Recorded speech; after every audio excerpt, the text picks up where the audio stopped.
In a futuristic world, society is cleaved into two distinct categories. The uppers relish luxury, enveloped in advanced technology. Meanwhile, the lowers grapple with poverty, merely trying to make ends meet. The narrative kicks off with a grand celebration among the uppers. It's the wedding of Uma and Sun, though Uma's demeanor is anything but celebratory. After a seemingly reluctant song dedicated to Sun and reminders of her marital responsibilities, she escapes the crowd, heading towards the bedroom. When Sun finally joins her, he's taken aback by her apparent change of heart. After all, just 2 months ago, she was vehemently against this union. Flashback to that period, and we find Uma waking up in unfamiliar surroundings, covered in dirt. She's greeted by a mysterious voice promising nourishment. Seizing an opportunity to flee when breakfast arrives, Uma's escape is foiled as she nearly plummets off a cliff. She then encounters Amarna, a secretive smoker clad in a pristine white dress, in a nearby cave. But instead of aiding Uma's escape, Amarna deceives her, leading her back to captivity. This luxurious prison, brimming with flowers and girls in matching dresses, is overseen by the enigmatic Duchess.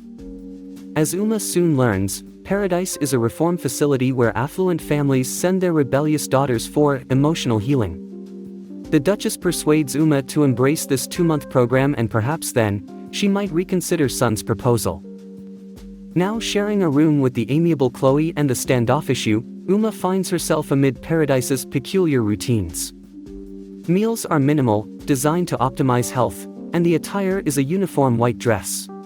During dinner, Uma's attention is drawn to Amarna, revealed to be the celebrated singer Armana Vicario, now in Paradise for a supposed detox.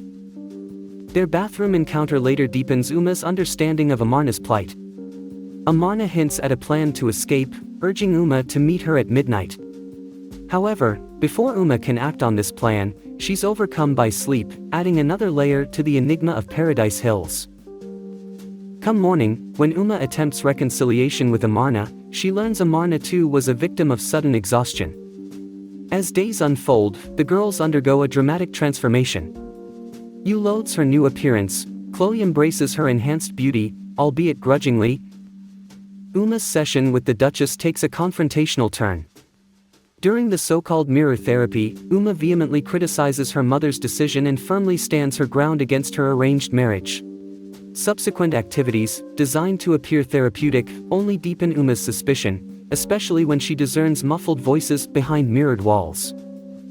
In a peculiar attempt to persuade Uma, she's restrained atop a carousel horse and subjected to a relentless loop of Sun professing his suitability as a life partner. The experience is traumatic, and a technical glitch only exacerbates Uma's distress. Once freed, she confronts the Duchess, revealing her heart's true desires, a love with someone from the lowers. During a grooming session, the girls divulge their backgrounds and the familial pressures that led them to Paradise. Uma's dwindling family fortune compelled her into this match with Sun. Chloe's societal pressures revolved around her body image, while Yu's anxiety and panic attacks stemmed from a vast cultural divide between the uppers and lowers. A fascinating revelation is that Yu constantly immerses herself in her band's music, a source of solace and a reminder of home. Through shared routines and conversations, a pattern emerges. Both Uma and Amarna reminisce about a girl they once loved deeply, leading to a tantalizing possibility that they might have been each other's past love. During a flower crown session, future aspirations are shared. Both Uma and Amarna yearn for simpler times and genuine connections, albeit in different scenarios. In an emotional moment, Uma discloses the significance of her memory locket, a tribute to her father's innovation and the precursor of the current models. However, the tranquil ambience is disrupted when Uma spots Marcus, her true love, on the island. Heart racing, she is pulled between her past, the imposed present, and an uncertain future. The atmosphere in Paradise has palpably shifted. Uma's secret rendezvous with Marcus paints a hopeful image for the future, but her emotional ties to the place and to Amarna, in particular, complicate matters. The sight of Amarna heartbroken after seeing Uma with Marcus sheds light on the depth of their bond. Amarna's performance, the poignant love song, becomes emblematic of their relationship. The tune would haunt the corners of Paradise, re-emerging later during Uma's wedding. But Amarna's rebellious spirit refuses to be tamed, even by Paradise's oppressive regime. Uma's missing locket fuels her suspicion and mistrust of Paradise. The intrusion alarm only adds to the enigma. The Duchess's momentary lapse into uncontrolled anger and her subsequent dismissal of the event further intensifies the mystery that surrounds the institution. Amarna's revelation about her plans, and the evidence that substantiates her claims, proves crucial. The sedative-laced milk and the mysterious nightly rituals expose the sinister machinations behind Paradise's serene facade. Yet, in this vortex of deception, Amarna's insistence on helping Uma points to an underlying genuine affection between the two. The news of Amarna's sudden graduation throws a wrench into their escape plans. Despite the constrained timeline, their bond deepens, culminating in a heartfelt exchange and a symbolic gift, Amarna's hairpiece. The map hidden within suggests foresight, preparation, and the undeniable hope of reunion. However, the escape isn't smooth. As Uma embarks on her nocturnal adventure, the eerie sight of men dragging unconscious girls around the compound is chilling. Her clever ploy to feign unconsciousness saves her, but the ever-watchful eyes of Paradise ensure she's back where they want her to be. Chloe's observation the next morning offers another startling revelation about the extent of Paradise's control. The institution isn't merely shaping their actions but infiltrating their subconscious. The layers of manipulation run deep, questioning the very essence of what's real and what's orchestrated in Paradise. Uma is so upset that she asks for it to stop and rushes out of the room. The guards chase after her when Marcus doesn't help. They catch her and take her to the room she first woke up in. After a while, they give her food and the sleep milk. She doesn't want it, but a voice makes her drink it. When she wakes up, there's a TV screen with news.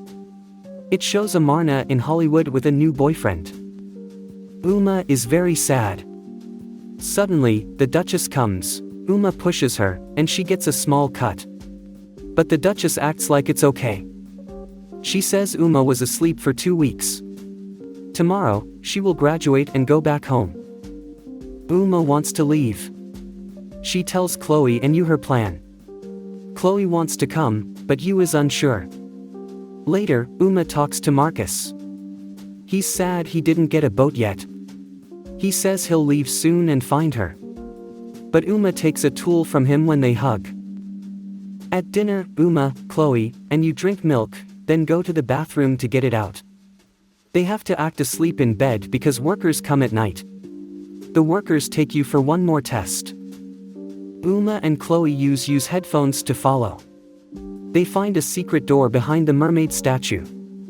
Inside, they see Yu with 2 doctors. Chloe fights one doctor, and Uma fights the other. Yu helps by using sleep medicine on one doctor. Yu feels a bit sleepy, so they help her walk. They find a computer room. The computers show the girls were not learning but were being watched. They even saw Uma with Marcus. This means Marcus was with the bad guys from the start. When Uma and the girls are found by the guards, they quickly dash into another room and lock it. Inside, they see girls with covered faces. They learn Paradise's dark secret. They replace girls with lookalikes who have had surgery. The real girls are then killed. Yu's twin tells them all this. Then, real Yu dies. Chloe's twin, a slimmer Chloe, also appears. Uma doesn't know who her twin is. She says the twins can't truly be them because they don't have their memories and feelings. Suddenly, guards break in. Uma leaves her necklace with the lookalikes and escapes with Chloe. They find a secret tunnel leading to a garden. But in the garden, there are trapped girls, including Amarna, within the plants. The Duchess is there too, and she controls these plants because she's a sort of vampire plant. She catches Uma. But Uma's twin comes pretending to be her. As they argue over who is real, Uma uses this chance to hurt the Duchess with the scalpel and escape. While running, they bump into Marcus. He claims he was tricked by the Duchess. But Uma doesn't trust him. When guards call Marcus on the radio, he says he hasn't seen the girls. Even though, the girls leave him behind. Uma then gets to know her twin better. Her real name is Anna. She took the job to help her family. She was an orphan and wanted a better life. Uma has a plan. On the wedding day, Anna acts as Uma. But when Sun finds Uma in the bedroom, she hurts him with a knife. Anna finds Sun hurt and isn't shocked. She waves goodbye to Uma and then screams. Uma's mother-in-law comes running, thinking Anna is innocent. Uma uses this chance to run and find the place on Amarna's map.